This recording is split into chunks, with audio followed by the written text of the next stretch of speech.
রাখবেন, বেবিচারের মতো মহাপাপ যে করে সে তার বংশকে ধ্বংস করে দেয়।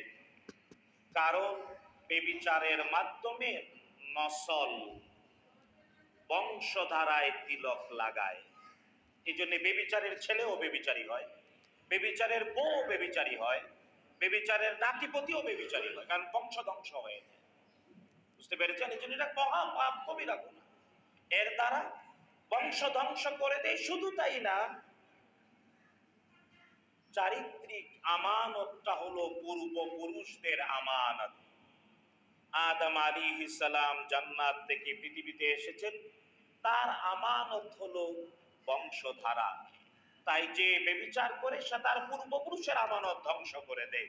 এই জন্যে আলী রাদিয়াল্লাহু তাআলা আনহুর কথা ইংরেজিতে অনুবাদ, money is lost, nothing is lost, health is lost, something is, আর ক্যারেক্টার ইজ লস্ট। যার চরিত্র নাই ওর কিচ্ছু নাই। আর এমন চরিত্রহীন যেখানেই আছে সেখানেই সমস্যা। দিয়ে দেখবেন যেখানে চরিত্রহীন সেখানেই অভাব, সেখানেই অনটন, সেখানেই সমস্যা, সেখানেই দুর্ভাগ্য। জাতির মধ্যেও আজ তা শুরু হয়েছে।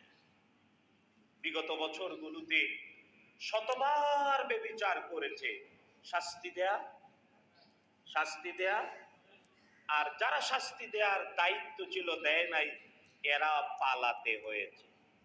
এটা দুনিয়ার শাস্তি, আখেরাতেরটা তো বাকি আছে, কিয়ামত পর্যন্ত এটা প্রমাণ।